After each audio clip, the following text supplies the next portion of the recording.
Hoje nós vamos compartilhar com vocês sobre um tema que ele não é um tema muito comum nas igrejas. Não que seja incomum, mas não é muito popular. Nós vamos falar sobre a cruz, a nação da cruz.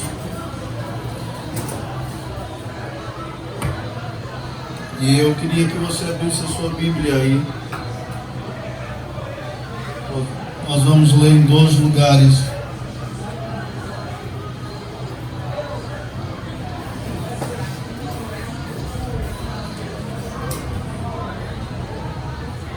E vou compartilhar hoje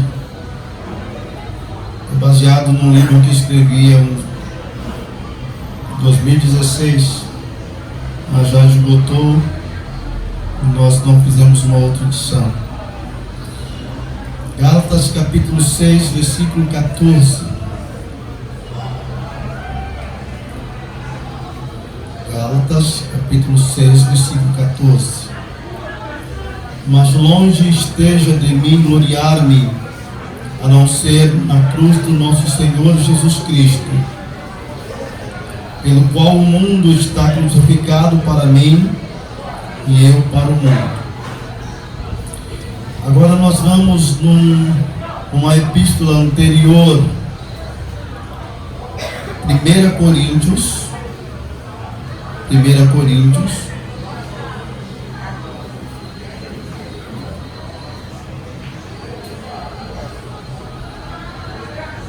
capítulo 1, versículo 18 em diante. Porque a palavra da cruz é deveras loucura para os que perecem, mas para nós que somos salvos é o poder de Deus. Visto como na sabedoria de Deus o mundo pela sua sabedoria não o conheceu, aprove a Deus salvar pela loucura da pregação os que creem. Pois enquanto os judeus pedem sinal e os gregos buscam sabedoria, nós pregamos a Cristo crucificado, que é escândalo para os judeus e loucura para os gentios. Mas para os que são chamados, tanto judeus como gregos ou gentios, Cristo é o poder de Deus e sabedoria de Deus.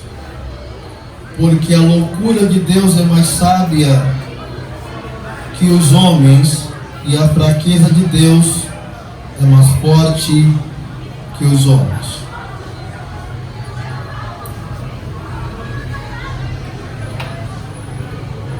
Nós ficamos a pensar sobre alguns fatos que ocorrem ou ocorreram na história da igreja. Não conseguimos explicar o motivo porque a Alemanha, que foi a mãe da grande reforma protestante, Martinho Lutero era um alemão.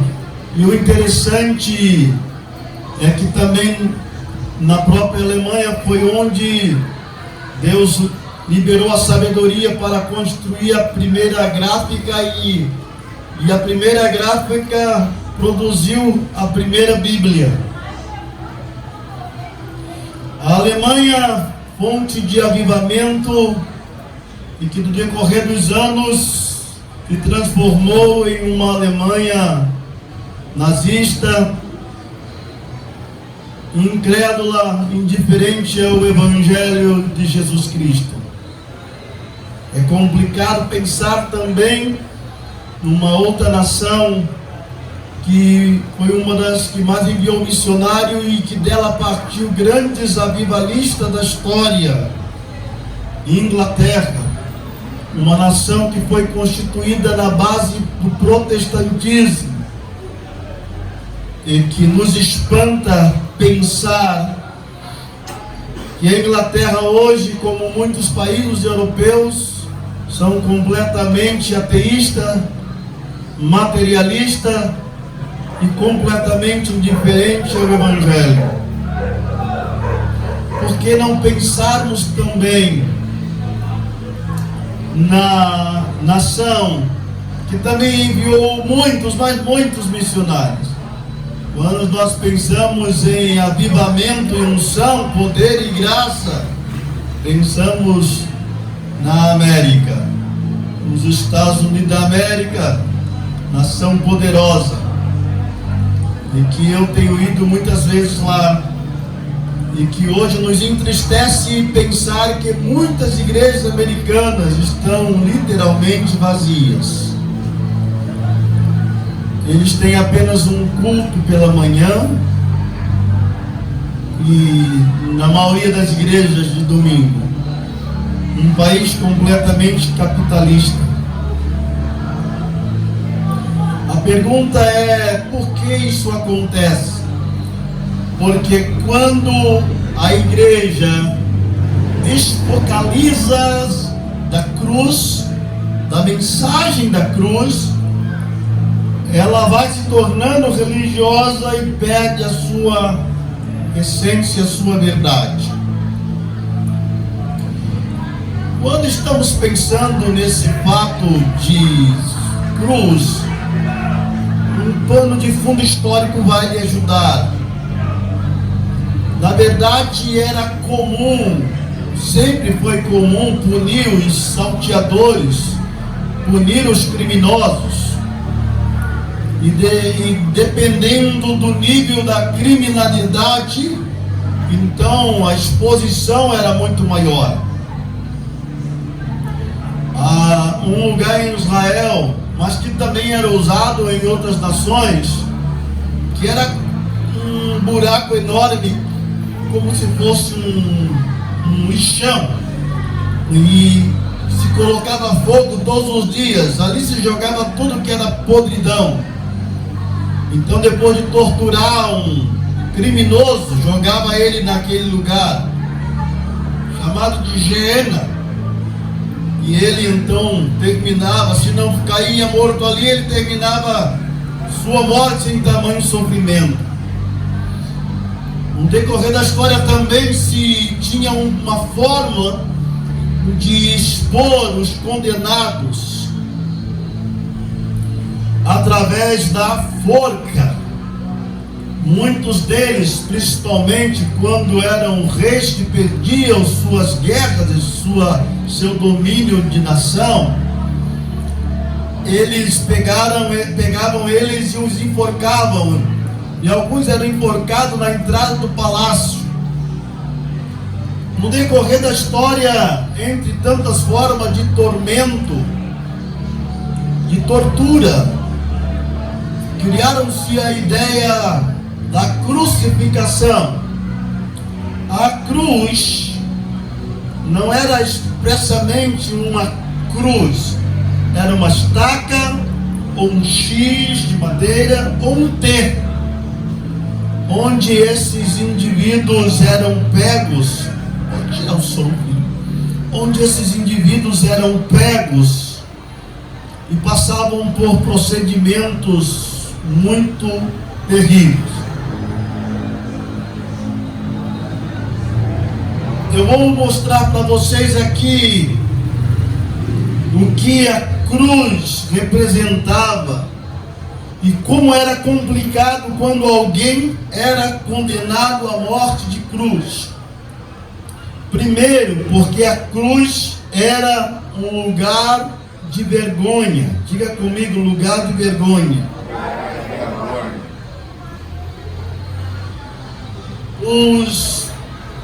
As famílias orientais, muito mais do que as famílias ocidentais, elas sempre trabalhavam com muita defesa ao nome patriarcal, que era o nome do pai, ou matriarcal, ou da mãe.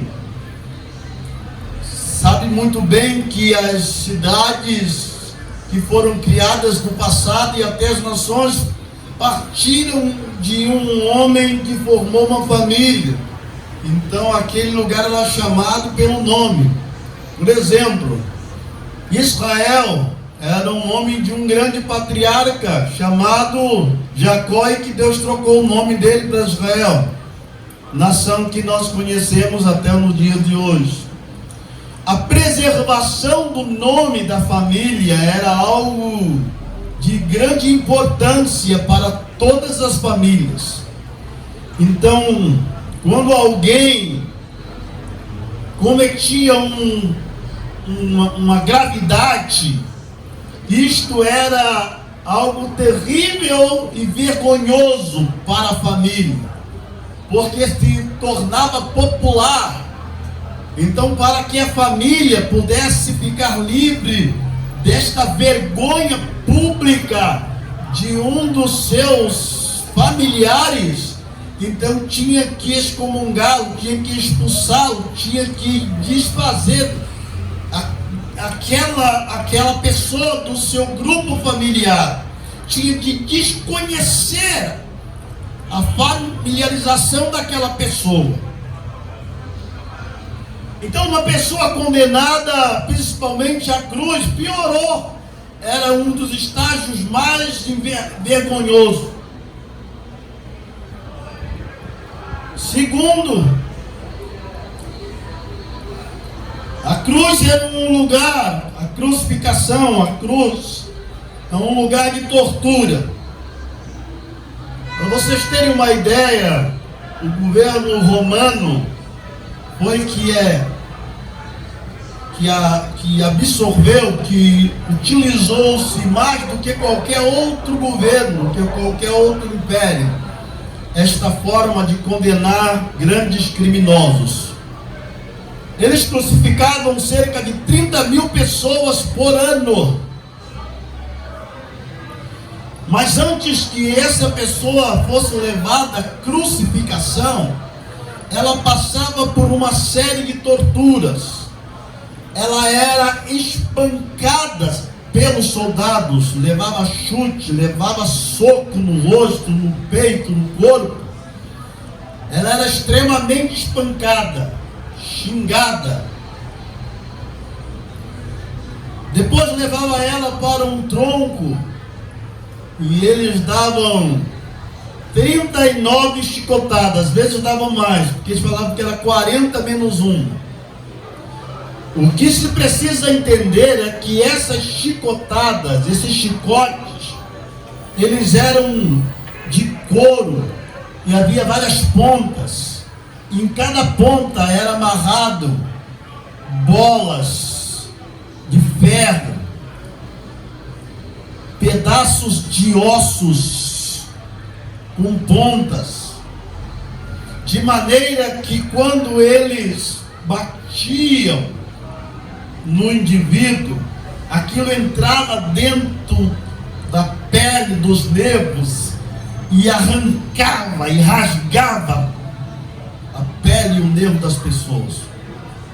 E eles batiam primeiro nas costas ou nos lados e depois virava. Só não permitia bater no rosto, o rosto era só soco e tapas. Mas do pescoço para baixo podia acertar chicotada da forma com que quisesse.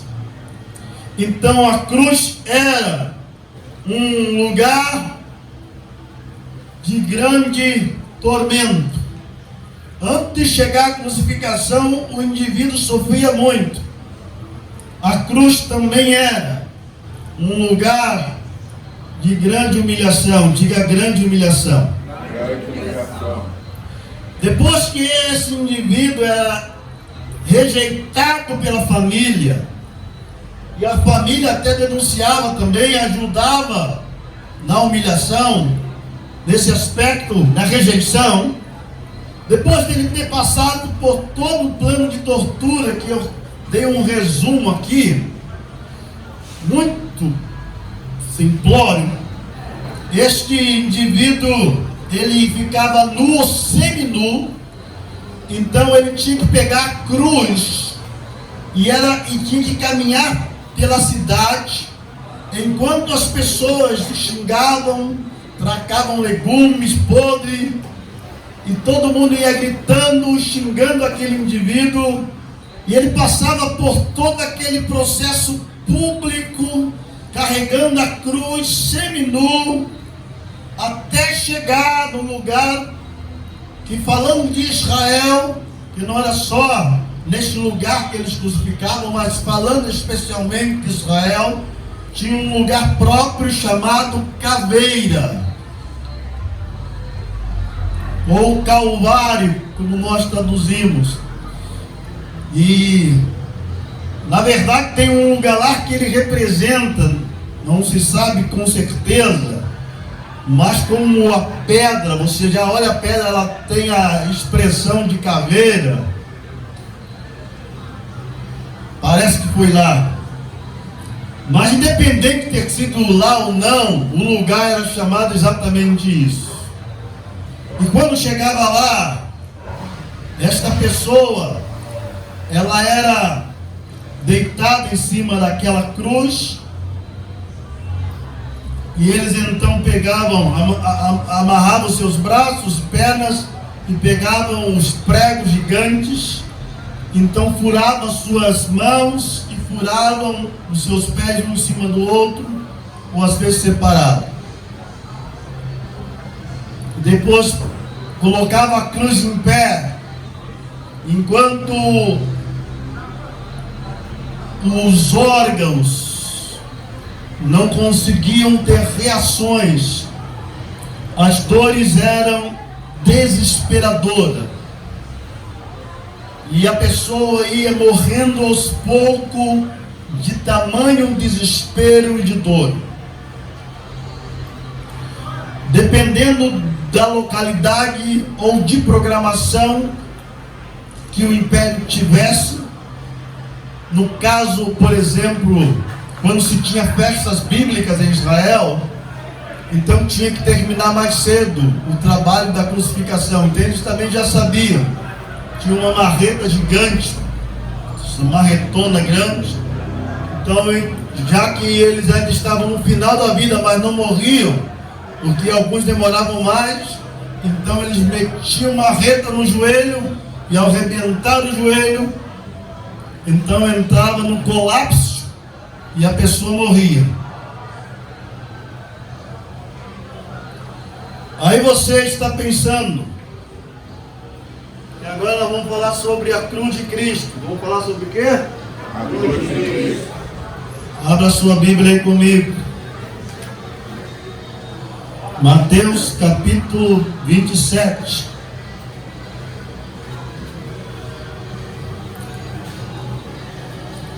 Versículo 31. Mateus 27, 31. Posso? Esperar mais um pouquinho, irmão. Deixa aí, Mateus.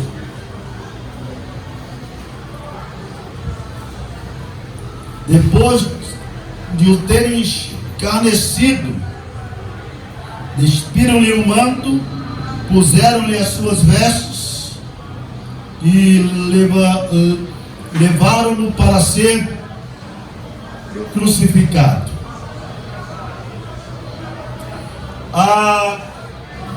A cruz tem sido muito mal interpretada quando a gente pensa em cruz de Cristo. Então, o uso da cruz no mundo musical, somente entre os roqueiros, as cruzes que se colocam nos cemitérios, o uso da cruz como brinco,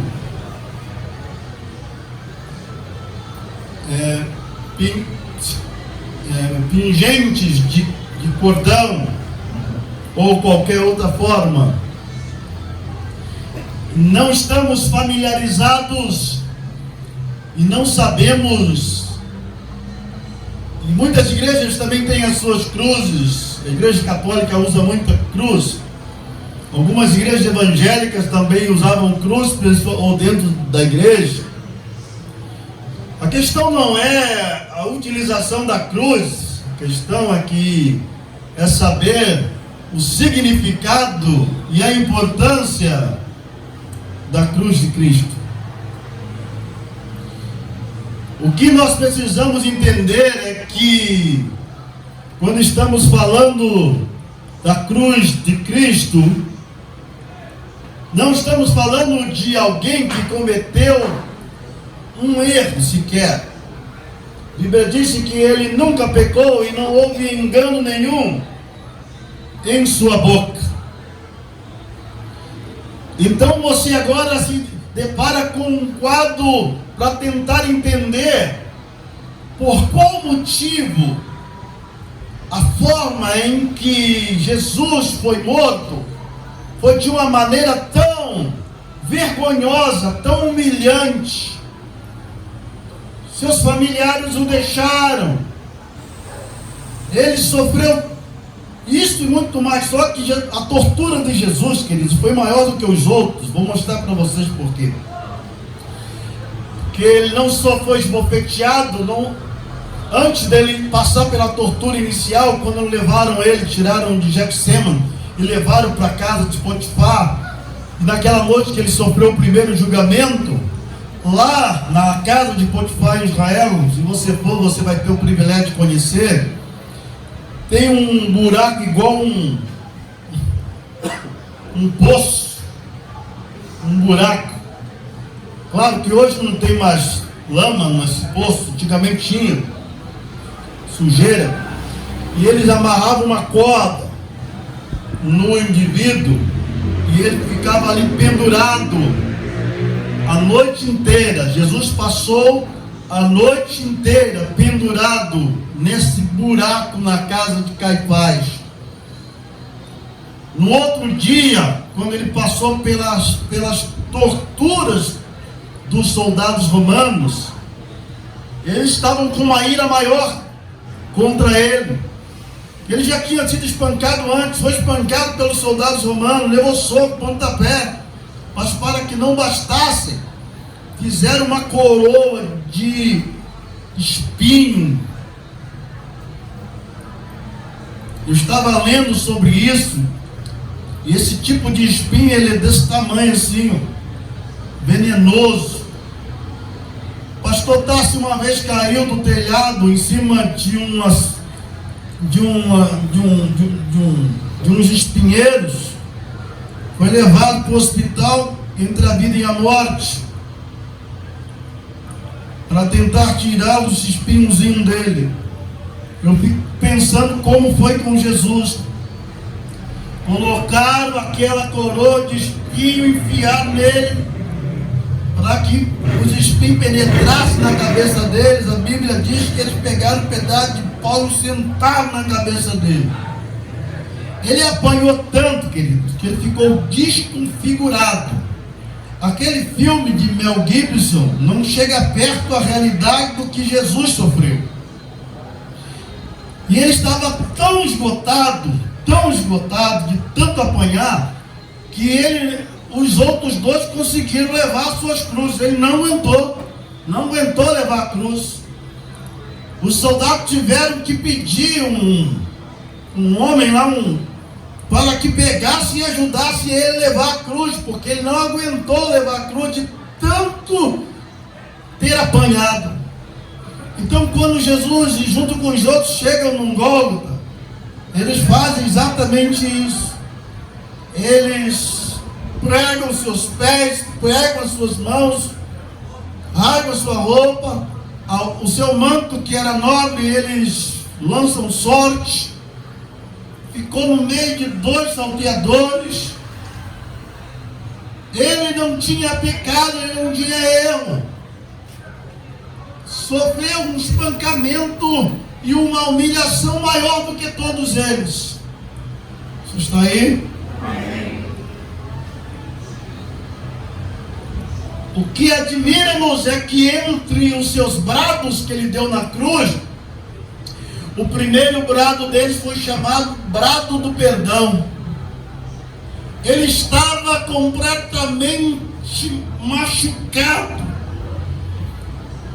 desconfigurado, dores profundas e intensas, que especialistas clínicos dizem que não sabem como ele suportou. E durante, segundo nos originais, o texto que está em Lucas capítulo 23, versículo 34, você vai encontrar Jesus dizendo: Pai, perdoa-lhes porque eles não sabem o que fazem. O termo original diz que ele ficou pedindo perdão o tempo todo. Tem alguma coisa de errado nesse homem. Não é comum você pedir um pai ou liberar perdão para as pessoas, principalmente quando você não é culpado. Quando você ainda cometeu alguma coisa, você ainda pensa. Mas quando você é vítima de humilhação, quando você é vítima de acusação, como é que você ainda vai liberar perdão para essa turma? Como é que você vai pedir perdão para essas pessoas? Incrivelmente, Jesus estava dizendo várias vezes: perdoa-os, perdoa-os. Debaixo de um sofrimento, ele estava amando.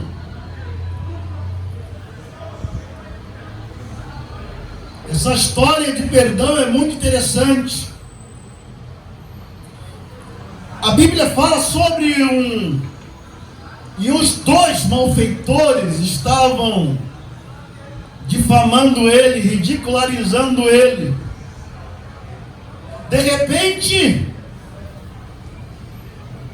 um disse assim: se tu é isso mesmo, se tu é rei, se tu é filho de Deus, então desça da cruz aí, salva você e nós também. E o outro ficou olhando para ele.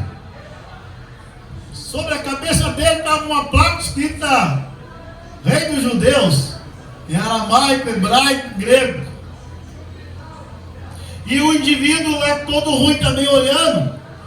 Jesus, ele não tinha nenhuma condição para poder resolver questão de ninguém, irmãos. Ele não estava, porque quem salva alguém é porque está no estado melhor. Ele não estava com nenhuma possibilidade de resolver o problema de ninguém, nem o dele. Ele estava num caos de horror, de dor, de desespero. Você está aí? Amém. Aqui começa a grandeza da mensagem da cruz. Porque quando nós olhamos para a cruz e admiramos a cruz, o sofrimento de Jesus, não vamos passar de simples religiosos. Porque a cruz, ao mesmo tempo que ela demonstra o amor de Deus, ela demonstra a minha miséria. Porque todo o grande sofrimento de Jesus na cruz representava os meus pecados, a minha miséria, o meu caos. Então, quando eu olho para a cruz e admiro, eu estou igual a um daqueles ladrões da cruz. Coitadinho de Jesus, como ele é bom. A cruz não fará efeito na minha vida e nem na vida de ninguém. Mas o outro olhou e conseguiu ver de fato a revelação da cruz. Quando ele começou a perceber que aquela grandeza da miserabilidade de Jesus era exatamente o reflexo da sua miséria. Ele começou a olhar para ele e começou a conseguir ver o seu estado. Quando ele via que Jesus é justo, e que o que Jesus estava sofrendo e os pecados que estavam nele não era dele, era do outro. Ele viu na cruz quem ele era. Se eu não conseguir me ver de fato quem eu sou quando eu olho para a cruz não tem valor para mim. Por isso que para um não alterou nada, mas para o outro ele disse: rei,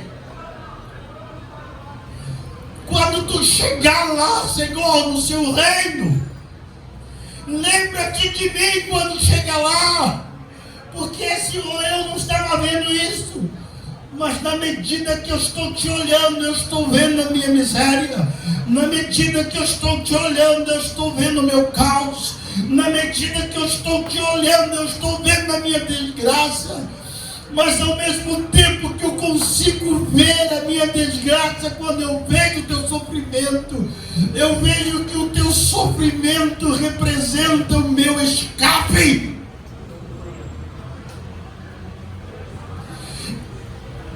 Não havia possibilidade, porque os reis estão nos seus palácios, mas esse rei estava na cruz, sem pecado, sem erros. Então quando o homem disse: lembra-te de mim quando estiver no teu reino, ele disse: na verdade te digo que hoje mesmo você vai estar comigo. Amém. Aleluia. Glória a Deus.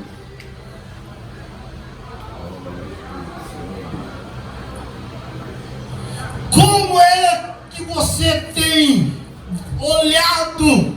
Como é que você tem visto a cruz?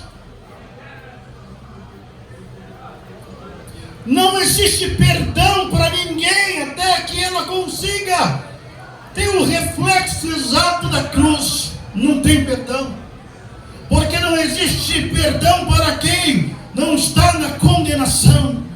Perdão é alívio, perdão é salvação, perdão é libertação. Então cada vez que você vê um filme, cada vez que você vê uma figura, cada vez que você lê na própria Escritura, cada vez que você ouvir um hino que falar sobre a cruz, e se você entrar nesta verdade de Deus, então fique ciente que você vai sentir a dor dos seus pecados. Fique ciente que você vai sentir a dor da separação. Fique ciente que você vai sentir a dor da sua desgraça. Porque é impossível olhar para a cruz de Cristo da forma verdadeira e não ter o reflexo da sua miséria. Por isso ninguém vive no Evangelho até que saiba que está fora dele. Não importa o quanto levantamos a mão ou fazemos declarações, se dentro da nossa alma, do nosso espírito, se nós não entendermos que somos pecadores, que não sentirmos, não entendermos, não percebermos, não sentirmos a nossa miséria, ao olharmos para a cruz de Cristo e avaliarmos que a grandeza do sofrimento dele é exatamente a grandeza dos meus pecados, não haverá salvação para a minha vida, não haverá perdão para os meus pecados. Mas quando eu olho para ele, como esse homem olhou, tudo muda. Como aquela história que eu gosto de contar, daquele homem que sofreu aquele acidente no trânsito, quando estava dentro da ambulância, ele disse para o enfermeiro: me ajude, estou morrendo, estou com muitas dores, nós já te medicamos, já estamos chegando no hospital. Não, está tudo ficando escuro, está tudo ficando negro. E ele disse: que eu posso fazer? Faz uma reza, faz uma oração por mim. O enfermeiro disse: mas eu não sou crente, mas minha esposa é crente. Quando eu vou na igreja, eu vou fazer o seguinte, eu já fui várias vezes com ela, e o pastor, como faz o convite que as pessoas vão lá aceitar Jesus, ele faz as pessoas repetir as mesmas orações, ele repete tanto que eu já guardei um pouco na cabeça. Então faz essa oração para mim, disse o moribundo. Aí o enfermeiro segurou na mão dele e disse: então repete aí. O enfermeiro não crente imitando o pastor da igreja dentro da ambulância. Senhor Jesus, o moribundo, Senhor Jesus, eu reconheço que sou pecador, eu reconheço que sou pecador. Estou condenado ao inferno, mas eu creio que o Senhor morreu para perdoar os meus pecados, eu te aceito como meu Salvador. O moribundo respondendo: eu te aceito como meu Salvador, chorando. Aí o enfermeiro assim olhando: e aí, está melhor? Ele disse: já está tudo claro. O escuro desapareceu. Antes de chegar no hospital, aquele homem partiu.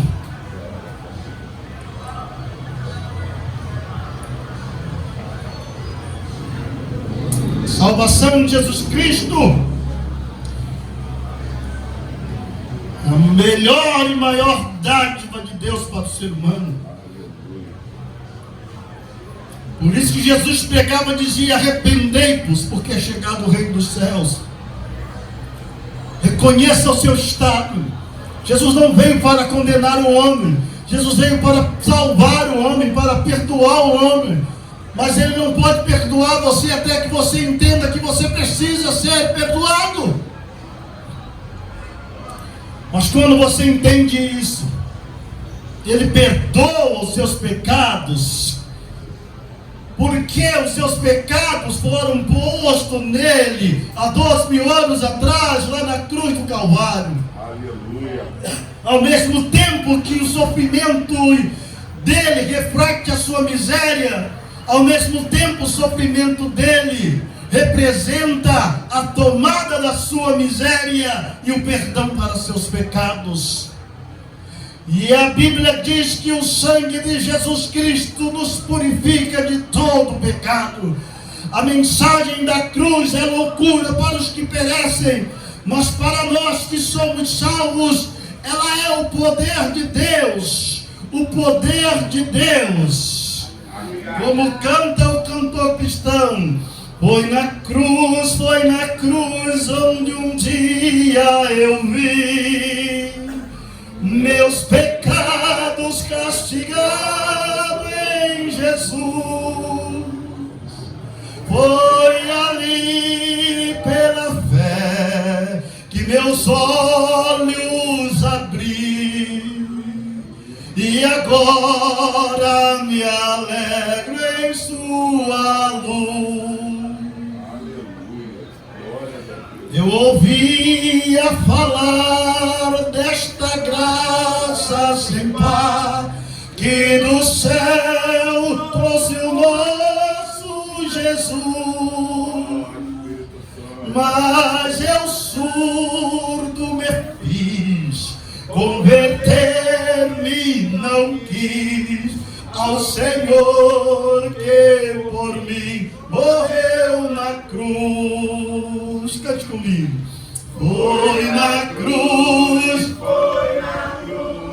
onde um dia eu vi meus pecados castigados em Jesus.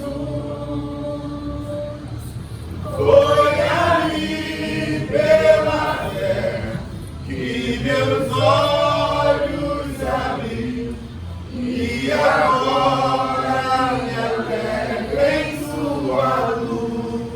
Aleluia, dê ao Senhor um forte aplauso.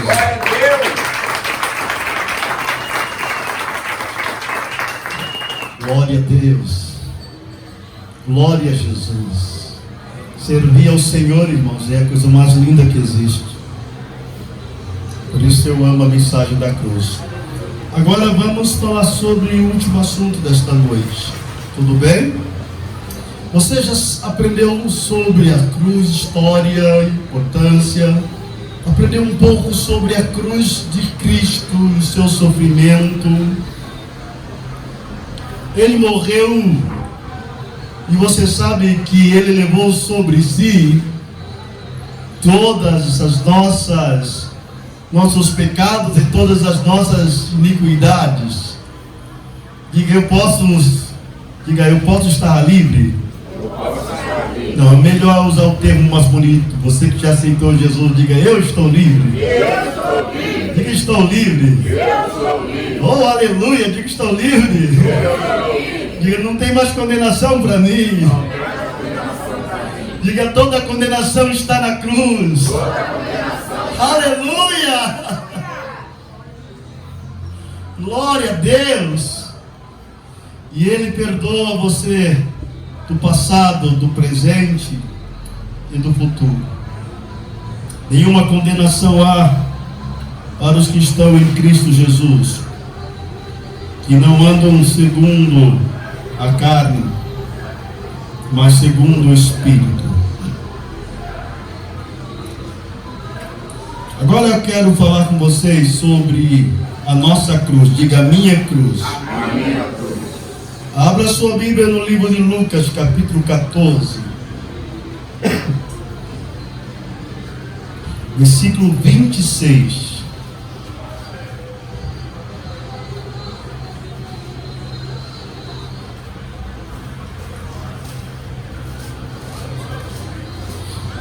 Podemos? Um pouquinho mais.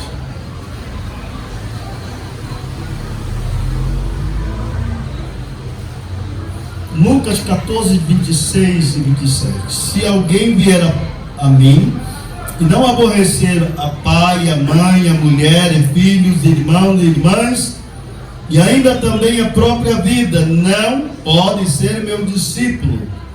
Quem não leva a sua cruz e não me segue, não pode ser meu discípulo. Agora estamos com uma outra situação. Por isso que eu disse que esse assunto não é um assunto muito comum. Antes de eu falar sobre isso, só para que você possa... Eu não sei como é a próxima Santa Ceia, mas quando você for ceiar, mesmo que você não possa tocar nos utensílios, talvez por causa do batismo ou de outra coisa, mas você vai ceiar com o coração. Mas você que pode tocar nos utensílios, quando você ceiar, eu tenho certeza que você vai ceiar diferente, porque você vai olhar para a cruz de Cristo e ver o quanto Deus te ama. Quando pegar o pão e quando comer o pão e beber o cálice. Bom, vamos então falar sobre a minha cruz, a nossa cruz. Esta é uma verdade que precisa ser entendida, fundamentada na nossa vida. Jesus, Ele tomou sobre si as nossas dores e foi crucificado por amor a nós, para que nós pudéssemos ser perdoados, sermos salvos. Mas quando você aceita Jesus, Ele perdoa os seus pecados. Você vem como você está. Não faz diferença o que você fez, quem é você. Não faz nenhuma diferença. Venha do jeito que está. E então quando você vem, por isso que não existe, quando a pessoa diz assim, eu tenho que me preparar para aceitar Jesus, eu tenho que me preparar para batizar. Olha, se você pudesse se preparar para aceitar Jesus, Jesus não precisava morrer por você. Não é verdade? Se você precisasse se preparar para se batizar, então Jesus não precisava morrer por você. Jesus morreu por você porque você não servia para nada. Nada do que você fosse fazer ia resolver. Se resolvesse, Ele não precisava vir. Ele veio porque não tem nenhum justo, nenhum sequer. Mas quando você vem do jeito que você é, com todas as suas cascas, seus pecados e seus erros, suas sujeiras, e crê nele, vê no sofrimento dele, o sangue dele purifica você de todo pecado. Você nasce de novo, isso é chamado novo nascimento. Aí quando você nasce de novo, você morre para o mundo das trevas. Não é o mundo material físico, é o mundo das trevas. É o mundo das ideologias erradas. É o mundo dos erros. Você morre. O mundo do ego. E você vive para Deus. Por isso que o batismo correto é imersão e não aspersão. Por isso que João batizava por imersão e Jesus, através dos seus discípulos, batizava por imersão. A gente só batiza por aspersão em casos graves. Eu já batizei pessoas no hospital por aspersão num copinho, porque eu não tinha como levar para batizar. Mas o batismo representativo, ele é por imersão. Então você morre para o mundo e você vive para Deus. Quando você aceita Jesus e Ele te perdoa, como diz Fernandinho, já estou crucificado, assim, com Cristo. Agora vivo, não mais eu. Já estou. Aí você vai, o lírio segura você assim, ó. Aí, já estou crucificado com Cristo. Agora vivo, não mais eu. Agora você é uma nova criatura. Agora você é filha de Deus. Agora você é cidadão dos céus. Agora você está debaixo de uma outra dimensão. Só que quando você nasce de novo, logo que você nasce, você recebe assim, você cai assim, fica um anjo em pé, uma caixa cheia de passaporte. Cheia de quê? Passaporte. Cheia de passaporte. Quando você nasce de novo, aí o anjo fala assim, então, teu passaporte, pode ir. Aí você pega teu passaporte para ir para o céu. Sabia não? Todo mundo que se converte a Jesus, você não aceitou Jesus? Ganhou o passaporte. Todo mundo.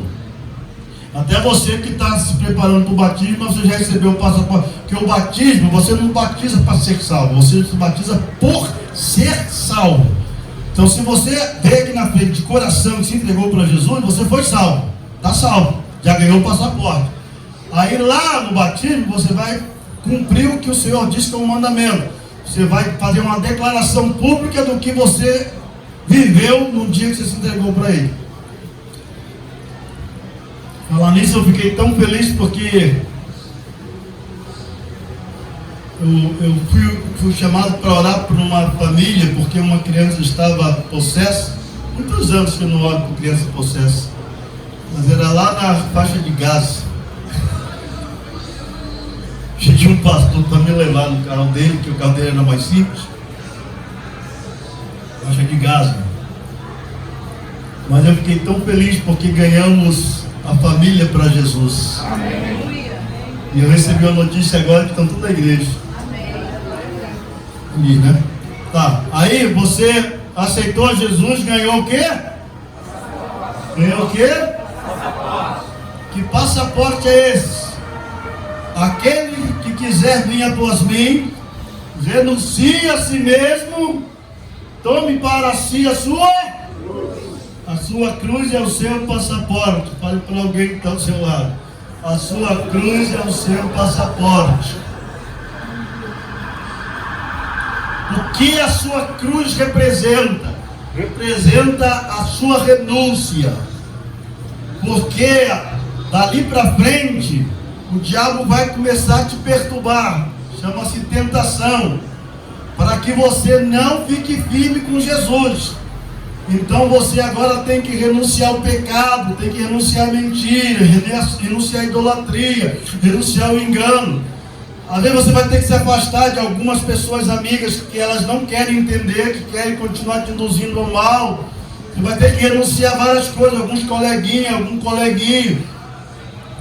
Eu me converti e continuei amigo de todo mundo, mas nem todo mundo quis ser meu amigo. Porque quando eu ficava com eles, eu falava de Jesus. Só fala de Jesus, ué, eu falo de coisa boa, ué. A boca fala, o coração está cheio. Meu coração está cheio de Jesus.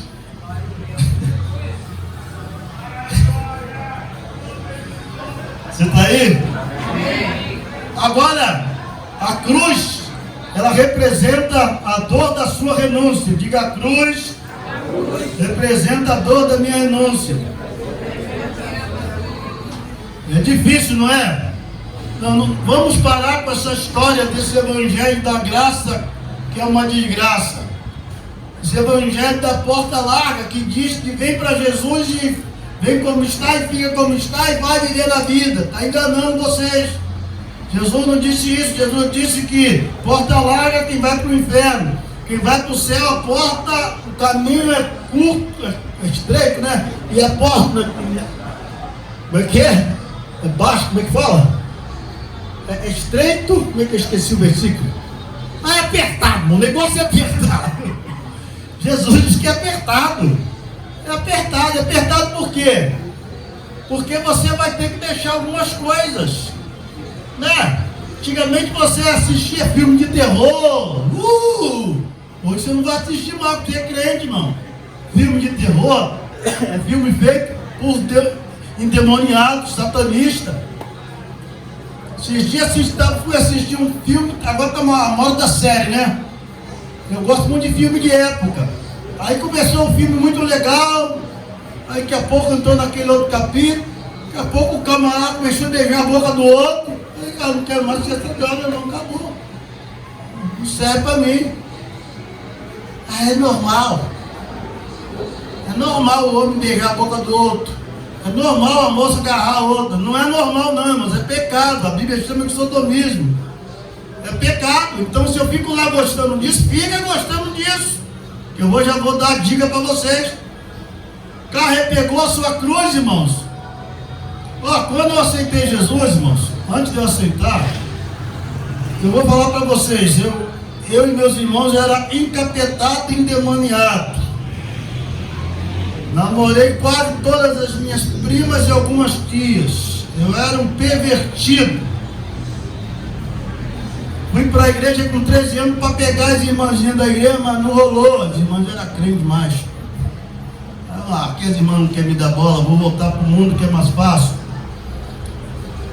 Já contei meu testemunho aqui que eu aceitei Jesus com a revelação do inferno. Na escola já me conheciam como namorador. Uma vez, quase que eu fui expulso porque levaram a diretora atrás da sala da diretora, na parte de fora. Eu estava lá pegando uma menina. E ver como é que eu não prestava. Eu não prestava. Aí aceitei Jesus, irmão.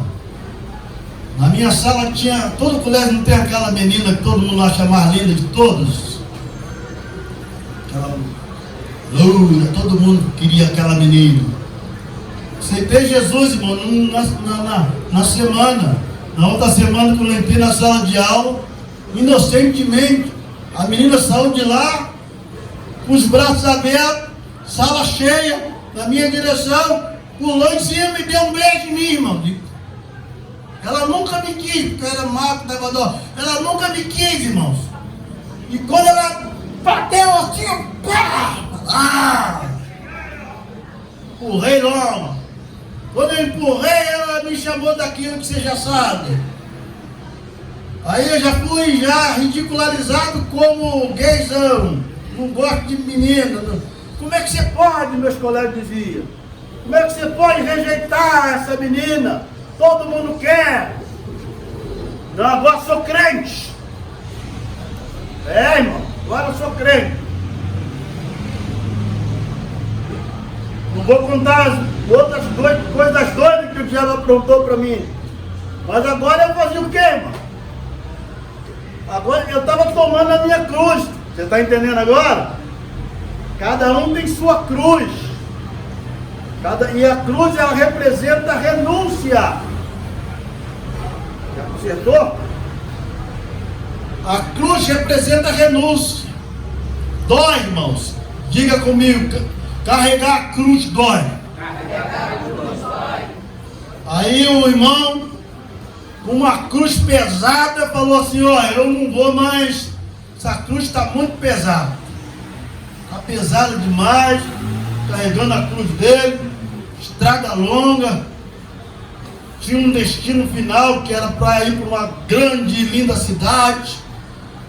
Aí ele parou assim, um camarada trabalhava com madeira. Ele disse: ô amigo, você tem uma serra aí para serrar o pé dessa cruz que está muito pesada? Se ela diminuir vai ficar mais fácil. Tem. Aí serrou um pedacinho. Aí continuou, melhorou. Aí foi caminhando, porque a cruz pesa, irmão. Renunciar dói. Aí vai ficando de pesado de novo, né? Pesado de novo. Fui num lugar uma vez, chegaram lá, o pastor falou assim, aqui todo mundo bebe. O senhor bebe também? Eu digo, não, irmão. Eu era cachaceiro. Com 9 anos de idade, minha mãe me pegava na rua, jogado, embriagado. Se eu vou botar uma pinguinha aqui de novo, irmão, vai mexer com aquele negócio aqui, irmão. Vou querer tomar um pingão de novo, tá maluco?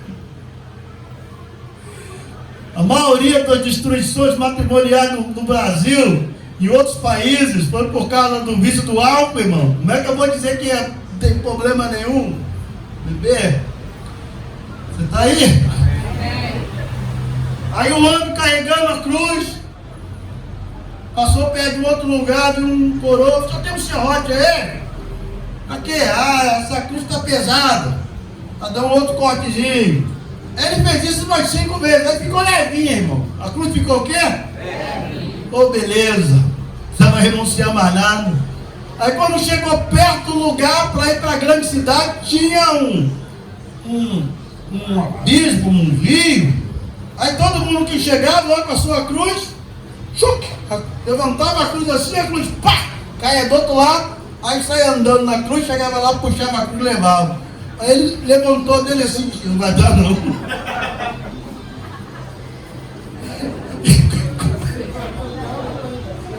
Aí ficou nervoso. E que alguém me ajuda, não, cada um com a sua cruz. Cada um gosta uma cruz não serve para outra. Você sabia que a sua cruz não serve para o teu irmão? A do teu irmão não serve para a tua irmã? Cada um com a sua cruz. Ele disse, mas como é que eu vou fazer para ir para lá? Quem mandou se cortar a cruz? Agora tu não vai não. Ele começou a gritar, eu estou perdido. Eu não vou entrar na cidade santa. E chorando. Aí acordou assustado, no sonho. Graças a Deus.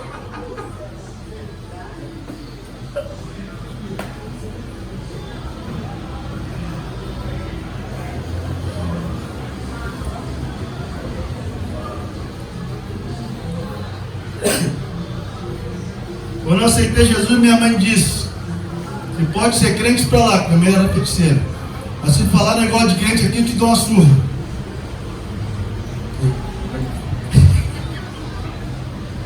Eu vou sair, eu me meter a mão nas imagens de manjar, tinha lá, vai sair em nome de Jesus da minha casa. Cheguei pro seu Jorge e falei, seu Jorge, eu não te quero porque não ela me dá uma surra, mas tu vai sair. Foi lá em cima do guarda-roupa tinha lá um pratinho com doce, com Cosme e Damião. Ó, Cosme e Damião. Irmão arrasado aqui. Agora sou crente. Eu só não te tiro daqui porque não minha mãe me dá uma surra. Mano. Aí um dia do nada, a irmã já pingolou, caiu. Ainda bem que minha mãe estava na sala. Ai, que é isso, meu Deus do céu?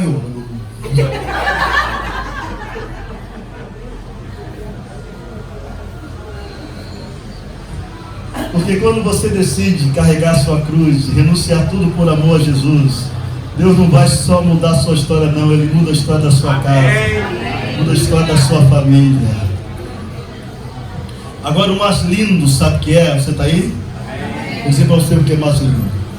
O mais lindo é que quando você chegar no céu, o seu passar, seu passaporte é sua, se você não tiver ela, está mal. Aí quando você chega lá, você vai viver isso aqui, ó. Como é que é? Vê se eu lembrar que sou ruim de guardar. Você lembra, pastor Daniel? De cruz se erigiu. Lembra? É o que eu falo aqui. Como emblema de vergonha e dor, mas contemplo esta cruz, porque nela Jesus deu a vida por alto.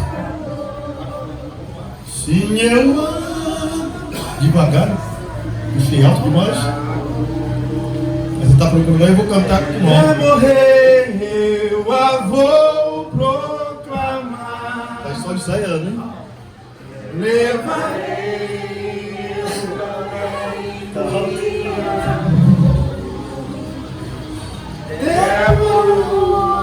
Só sei cantar. Vamos ficar no coro então só. Sim, eu amo a mensagem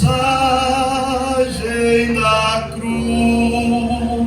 Você cantar? Até morrer, eu vou proclamar. Levarei eu também minha cruz.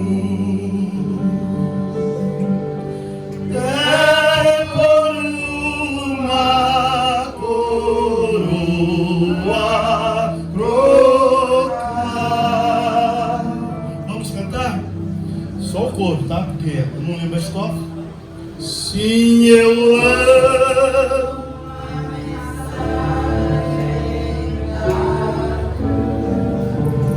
da cruz até morrer. Eu a vou proclamar. Levarei eu também minha cruz. Por uma coroa trocar.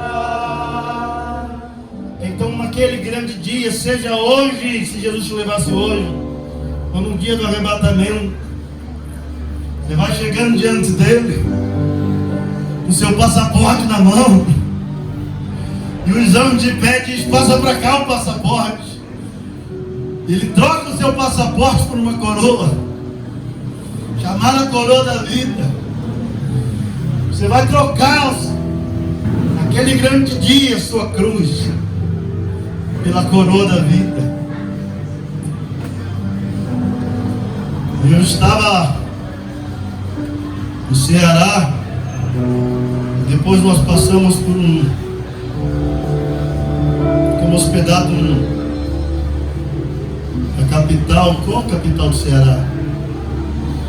Fortaleza. E o Senhor, segunda noite, Ele me chamou para conversar. Sabe quando Deus chama a gente para fazer vigília, né? Sozinho? Eu vou dizer para vocês que eu já tive muitas experiências de ir ao céu. Centenas já, nem mais dezenas. Mas aquela foi exclusiva, foi diferente. Comecei a orar, saí dos atos, fui para o santuário, depois entrei no Santo do Céu. Depois Ele me levou aos céus de uma maneira linda. Mas o que mais me admirei foi que eu nunca tinha visto o que vi. Centenas e centenas e centenas de pessoas. Tudo novinho. Tudo novinho. Tudo brilhando, tudo bonito. Só gente bonita brilhando. Mas muita gente. E eu ficava no meio deles assim olhando. Lá no céu, irmãos. Primeira vez que eu tive essa experiência de ficar junto com os irmãos que estão no céu. Aí eu disse: ah, que bom, agora eu estou bem. Não, agora você volta. Não, volto não. Volta, não quero voltar não. Você tem que voltar, menino. Quero voltar não, Deus, aqui é bom demais. Todos que morreram em Jesus estão lá na glória, vivos. Amém. Glória a Deus. Todos alegres, todos felizes. Abaixa a sua cabeça para orar. Pode cantar um hino aí, você vai cantar meu hino. Abaixa a sua cabeça para orar. Fale com Deus. Eu sei que Deus hoje ministrou o seu coração. Que hoje Deus falou com você sobre a importância da sua vida cristã.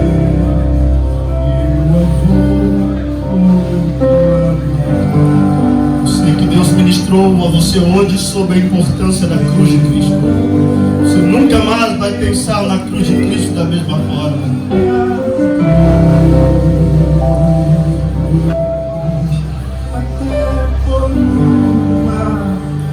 Fale com Ele agora, fale com Ele, agradeça a Ele, porque tem milhões de pessoas que não têm Jesus. Tem centenas de pessoas que estão fora do Evangelho. Uma multidão de desviados e desviadas do Evangelho. Mas você está aqui na casa de Deus. Você conseguiu ver a cruz como ela é. Por isso os seus pecados foram perdoados. Por isso o seu nome está no livro da vida. Sim, tem lutas, você sabe que tem. Sim, a sua cruz às vezes parece que fica pesada demais, igual aquele homem. Sim, você sabe que às vezes parece que fica. Mas não desiste não, continua caminhando, meu irmão. Continua levando a sua cruz, não volte atrás não. Não corte um pedaço dela não. O Senhor vai te dar força, o Espírito Santo vai te dar graça. Continue carregando a sua cruz. Sim, essa é a sua cruz. Jesus carregou a cruz dele para você ser salvo. Mas ele te deu uma cruz para que você pudesse passar o seu período de peregrinação nessa terra. Mas daqui a alguns dias, meu irmão, você vai pegar essa cruz que é tão pesada hoje aqui e vai trocar por uma coroa. Oh, Espírito Santo, levarei. Obrigado, Jesus. Obrigado por esta salvação.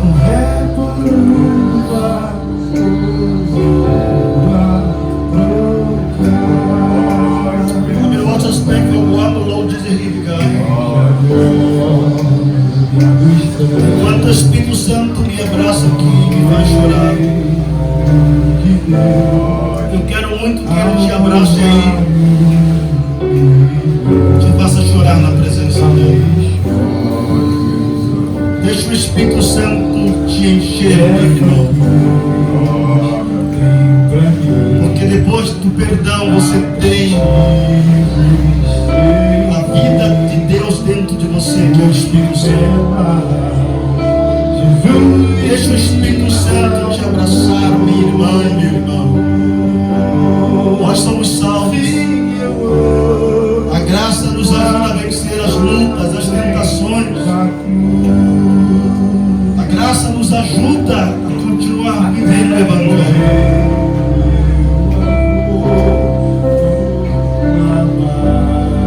Não pare de orar. Vou pedir aos pastores. Eles vão até vocês rapidamente. Um toque, talvez uma palavra que Deus possa dar. Fique em oração. Aleluia.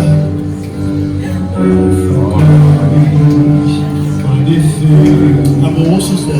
E por mim já morreu meu Jesus para viver.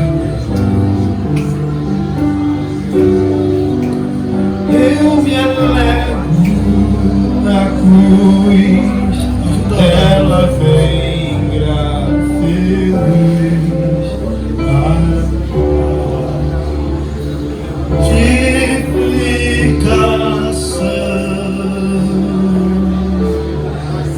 Sim, eu amo a mensagem.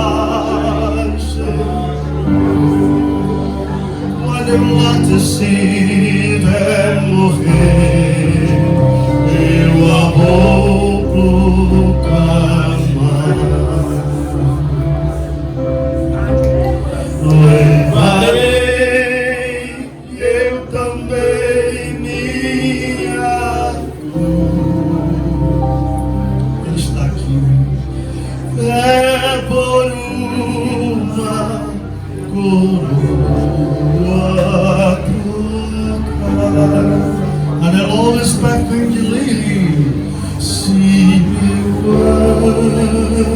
a mensagem da cruz e ela vai morrer.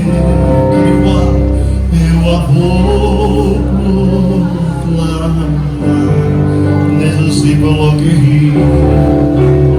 levarei eu também minha cruz, será o coroa,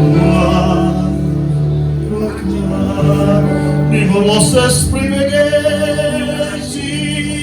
eu amo a mensagem, o alho da cruz, evidente se eu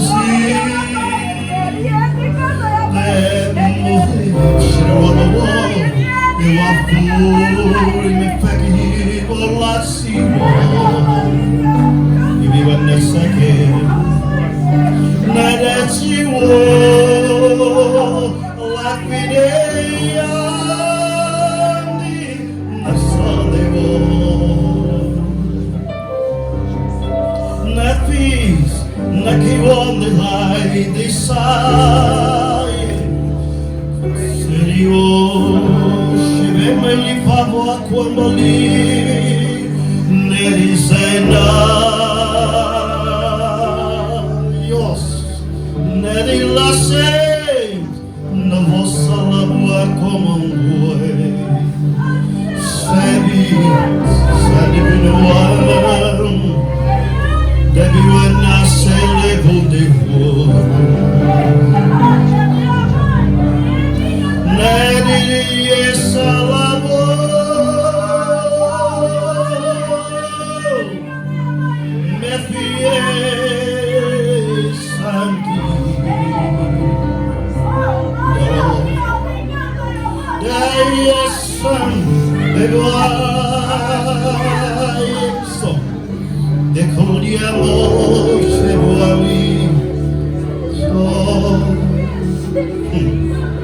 Hallelujah. Hallelujah. Hallelujah.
Anyone can speak for thy life is saving. I know we all Jesus had it, but like God.